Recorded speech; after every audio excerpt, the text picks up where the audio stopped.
Hey, what's up YouTube? Welcome back to the channel. It's Christine with gaugegirltraining, an online meal planning and coaching service. In today's video, we are going to talk about the 3 most common belly types. So let's get started.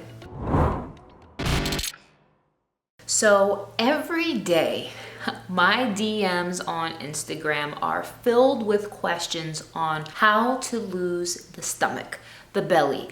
It is the bane of so many women, especially after having children, and it is a common question that I get asked all the time. And as you guys know, gaugegirltraining has been around for over 8 years now. We have worked with over 40,000 clients on all continents in the world, and this is a really common problem for women. What I have observed over the years is that there are 3 main belly types, and depending on which one you have really will make a difference on which approach you should take if you really want to target losing excess body fat in the torso. The first one is a bloated belly. Now, I'm able to see a bloated belly from miles away, and what some folks don't realize is that a bloated torso is completely different from having excess body fat on your frame. This is actually the easiest one to fix, and this is why I can have some clients literally drop 3 inches in their first week on one of my programs when we eliminate the root cause of the bloating. So things as simple and innocuous as eliminating sugar alcohols,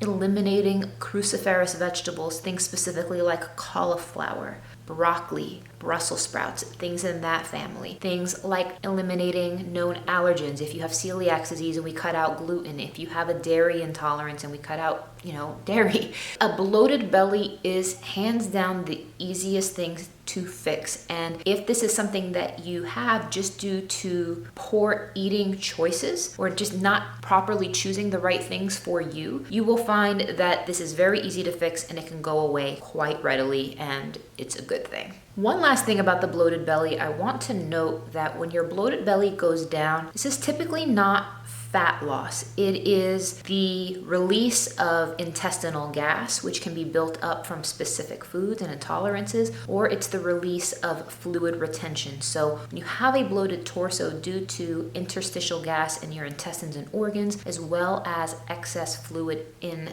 torso, it is not necessarily the same thing as fat loss. So the next belly type is a belly type related to weight gain. And yes, when people gain weight, it can and does go in the torso for some individuals. So weight gain in the form of adding stored fat to your body can take place in 2 forms. So your fat can be subcutaneous, which is the layer directly beneath the dermis above the organs, or it can be visceral fat, which is the fat that is deeply embedded within the organs. For those who have a high amount of visceral fat in the torso, you can actually have a hardened appearance, a hardened and yet rounded appearance to the belly. If it is subcutaneous, which is easier to get rid of, subcutaneous, the fat, again, right beneath the layer of the dermis, that fat tends to have a more dimpled appearance. If you have a weight gain related belly type, this means you need to dial in your nutrition. You need to have your macronutrients and calories set up for you to be in a caloric deficit. What that means is you need to determine your BMR, which is your basal metabolic rate.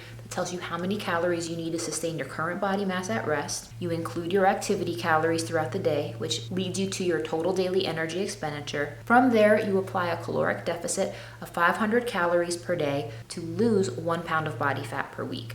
That is the amount of calories you should consume to support healthy fat loss. You can download my free macros blueprint, link below, if you want to learn how to set up your macros. But that is what you would need to do to manage weight gain in the torso. And this is an example of what that would look like. Now, last but not least is the hormonal belly, and the hormonal belly is hands down the hardest to lose. It is not something very simple that goes down right away just by changing your foods or debloating yourself. It's not something very simple that goes away either just by simply reducing your calories. It tends to have this type of appearance, which you can see right here. As a result, you guys, this is the result of hormone imbalances. This is things like estrogen dominance, which occurs when your estrogen levels are high relative to progesterone. This is more common in women over the age of 35. When you start having missed periods and an irregular cycle, it could be the early signs that you may be beginning to have hormonal imbalances. This is true for those who have PCOS, which is polycystic ovarian syndrome, those who have insulin resistance, those who have leptin resistance, and a wide variety of hormone imbalances. I've worked with several hundreds and thousands of individuals with this type of belly. And the key is not always necessarily going in a caloric deficit, because the key of what you really want to do is to balance your hormones first. This can be done by facilitating an estrogen detox of excess estrogens by boosting your fiber, by raising your protein, and by elevating healthy fats and cutting down on starchy carbs. So comment below which of these 3 belly types you have. Let me know if you guys would like to see me do more videos going in depth on each of the 3 of these. And I wanted this to be an introductory video explaining them, because the approach in which you take to be successful in your fat loss efforts to eliminate the type of belly you have specifically is not going to be the same depending if it's just weight gain, if it's a hormonal belly, or if it's just bloating. So thank you guys so much for watching, and I will see you in the next one.